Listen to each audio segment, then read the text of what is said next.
Hi there, Mark here again, and welcome to part 1 of my build guide for the 2018 release of the awesome Tamiya Super Astute rear wheel drive racing buggy. As usual, I've already had a quick look through the manual just to get a feel for what the build's going to be like, and there are a lot of steps and a lot of components in this build. It's much more complex than an entry level, so what I'll do is I'll focus on the main parts of the build, the most important parts, and whiz through it as quickly as I can. We'll start off on step 2, which is attaching the front damper stay. You'll need to open parts bag A, which I've already done, and as I said, just quickly flicking through, what you will need is some thread lock. It doesn't actually come supplied, but there are lots and lots of steps where this will be needed, so make sure you get yourself a tub of this. Okay, so as it shows here, all the parts that you'll need, I'm going to get those ready, zoom in, and we'll get cracking on step 2. Okay, so the first thing we're going to do is get the damper stay. I don't think it matters which way around this goes, and I'm going to put these ball joints on first. So it's a 3x10 screw through that hole, and screw on your 6mm kind of chrome coloured ball connector. I have put a little bit of thread lock on that ball, on the threads. You can probably just about see it there on the end, and then the same on the other side.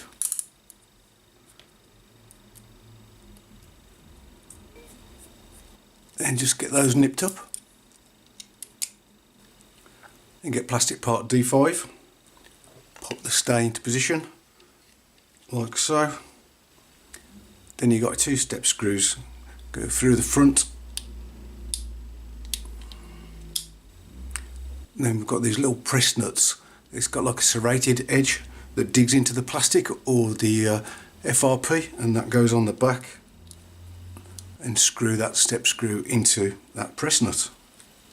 You might be able to see, hope you can see that there, and you screw that in and it will pull that press nut, as I said, into the plastic. There you go, just put the other one in. It should look like that when you've done, and then all we've got to do is put these little brass bushings in there, which is a 730 bearing it says, and they just go and pop into those recesses in D5. There you go, and that's step 2 finished. In step 3 we're going to attach the front bulkhead, which I think is this, and as you can see it shows how those press nuts work here. And we're going to use 4 of those press nuts, and what I like to do is, rather than put the thread lock on the screw as it shows, I put it inside the thread, so I don't get any of that thread lock on the plastic as I'm pushing the screw through the plastic. Okay, so part G4 then just slots on like that. Then get your lovely chassis plate, obviously with the countersunks at the bottom. This assembly is going to sit over those 4 holes like so. Put a press nut in the hole, and that's a 3x12 countersunk screw, goes in from underneath into that press nut. And the second one goes to the side, another 3x12 countersunk, and then we've got a press nut that goes in that hole there, the same the other side, and this time we've got the shorter 6mm countersunk screws to hold those, or to screw into those press nuts. Okay, and that is the end of step 3. Step 4 is making up the upright holders, which are these. They are in a separate bag on their own. They're both exactly the same, and you just need to make one opposite to the other. I've done the one, as you can see, which is the right one, and as you can see you've got that ball joint there pointing to the left as you look at it. We'll just make up the left. It's just simply a case of putting those little bushings again into the recesses. They are a nice tight fit, so that's just 2 either side. And then copying the alignment of the diagram, make sure you've got the narrow part at the top, turn that around so it's like so. 3x15 screw goes in that side, and then you just screw on 5mm ball connector, and this is the darker metal, as you can see, and I have put thread lock on that one. So that's it, you just screw that on, and when you finish you should have two upright holders that look like this. Step 5 is making the top lower arms. I've already made them both up, it's a piece of cake. You just take the black metal 42mm bars with a screw thread on each end. So you just put the MA10, which is the 6mm ball joint with the bigger hole on the one end, and the MA11, which is the 5mm, the smaller hole, on the other end of the bar. Should look like that, and just measure it up with the diagram. Piece of cake. Unfortunately, as you probably can see, the rest of step 5 isn't quite so easy. Just one thing I want to point out are the E-clips, or the circlips. I'll just zoom in on this now. Now usually in the one-to-one diagrams they are pretty much spot on, as you can see if I just show that bar. That is exactly the same size as the drawing. But for some reason these E-clips do not look the same size, they look far bigger, don't they? But I've checked through, I've opened bag A and only bag A, and these are the only circlips or E-clips that are in that bag, so they must be the ones, but just beware they do not line up or match up perfectly with the diagram.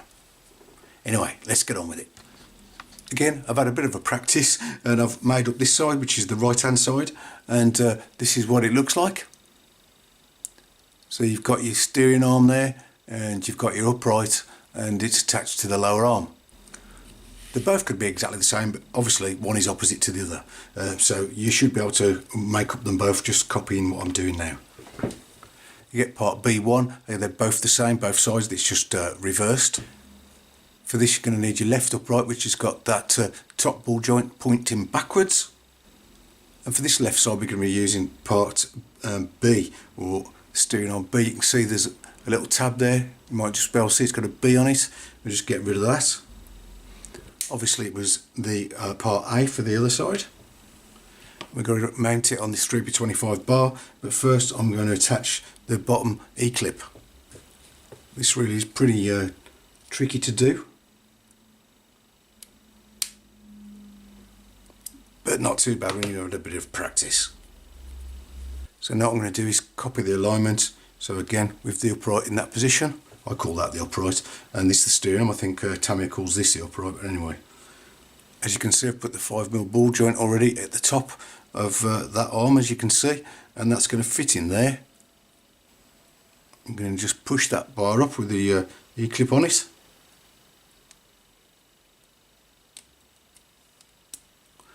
Like so, and all we've got to do is get the other E-clip on the top there.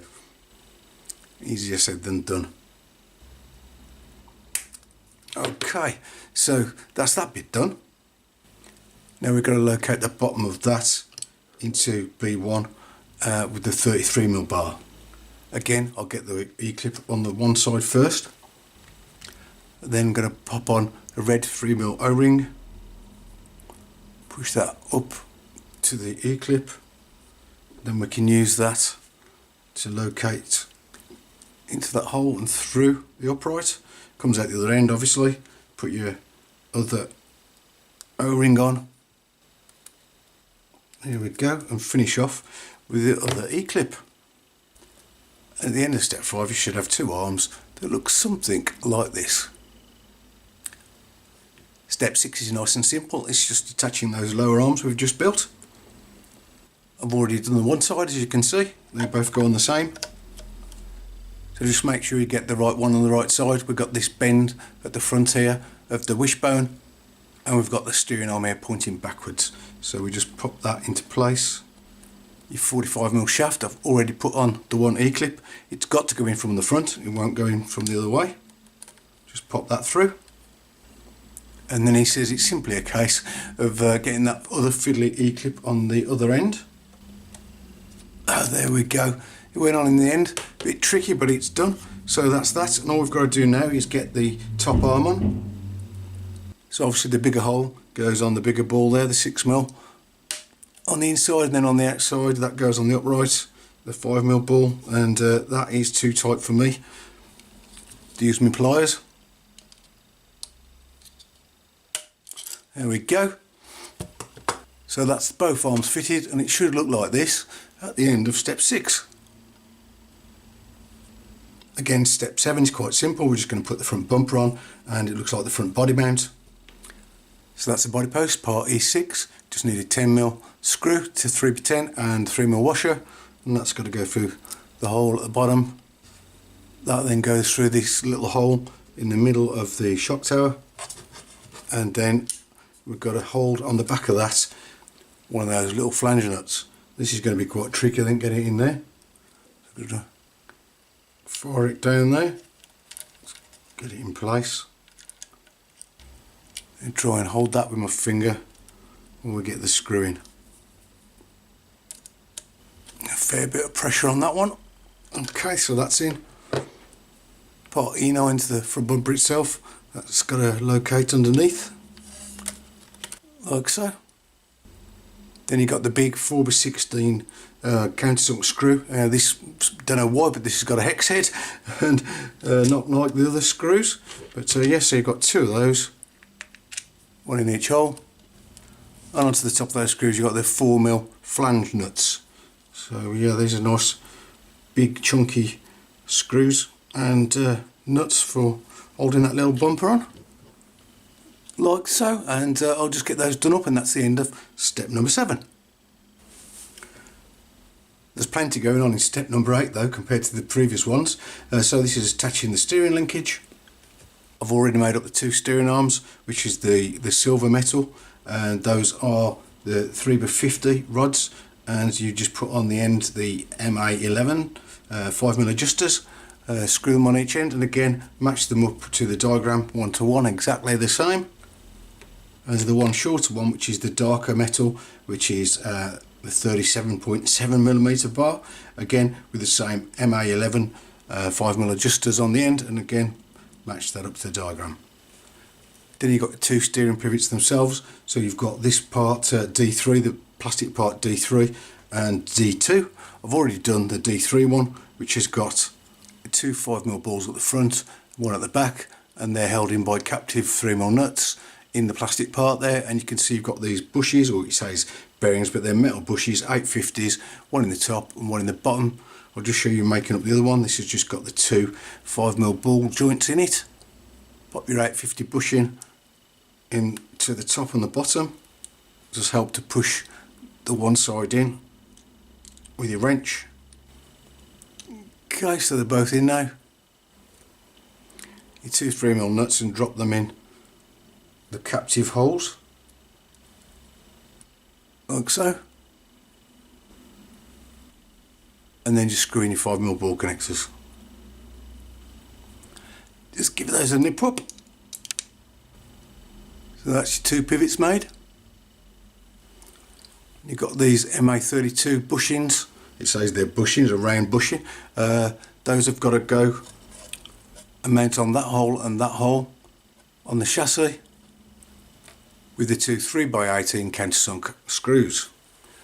Let's get this side done first. We'll just pop that through. Put in your bushing.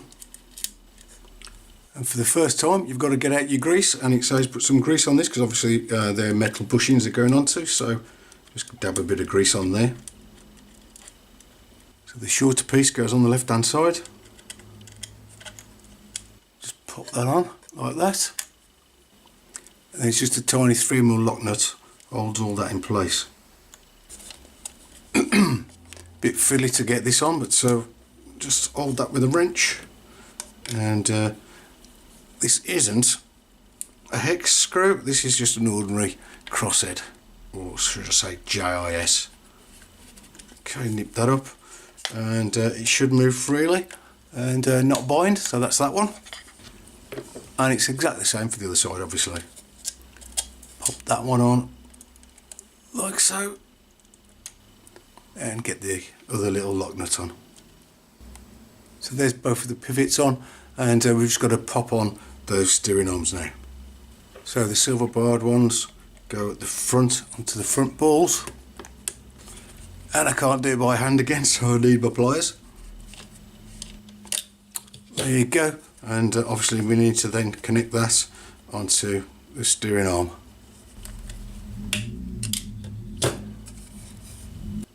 There you go, so that's done now. Obviously same for the other side. Again onto the ball at the front, and then the other end on the steering arm. Then just get the black barred link, the shorter link, and that's going to connect the two parts together by going on the second ball joint behind the first. There's one side, there's the other, and that is the end, my friends, of step number 8. It should look something like this.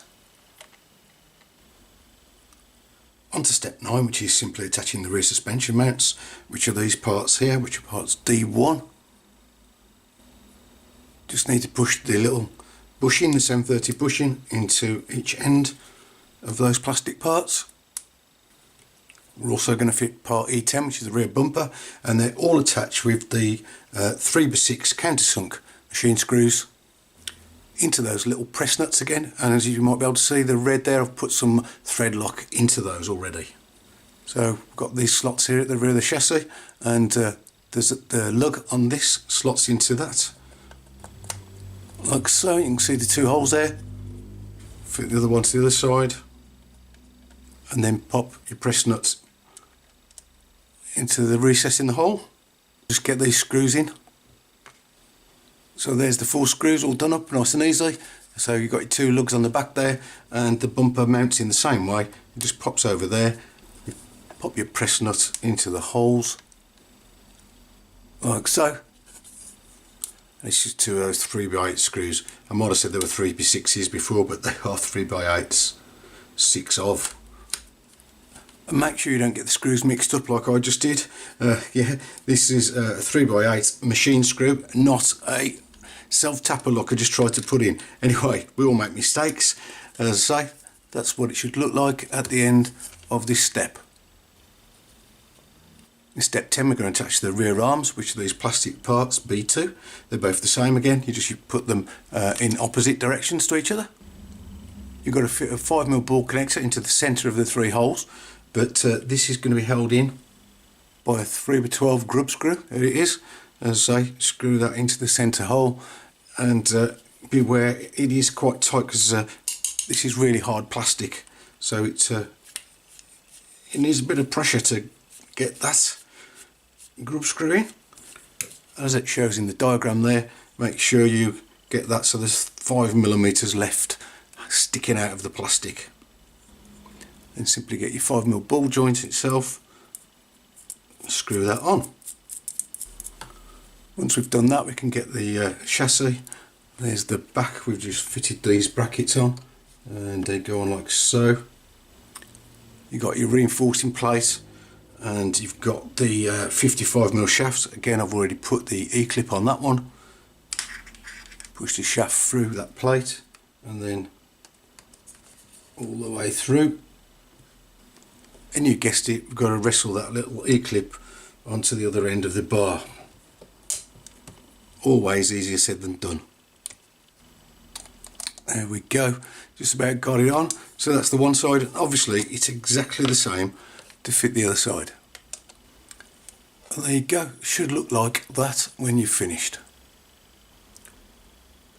Step 11 is attaching the battery holders, which are these 2 plastic parts, G2 and G5, and we've got to screw those onto the chassis with 4 3x10 self-tapping screws, and the other countersunk ones.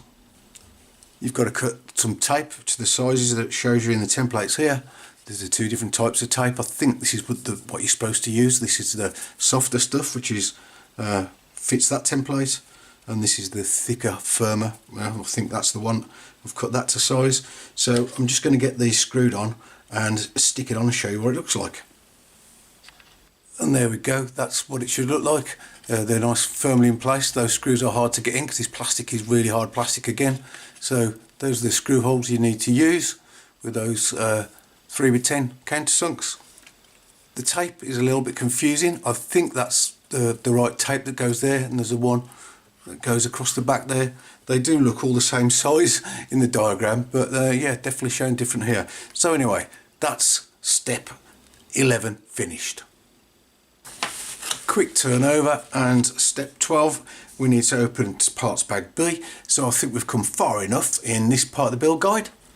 this is how far we've got with all the parts in parts bag A, and it's looking pretty good now. We've got the basis for our chassis there, our buggy. Thanks for following along on this one, and I hope to see you on the next one, part 2, where we'll be starting on parts bag B. Cheers, bye!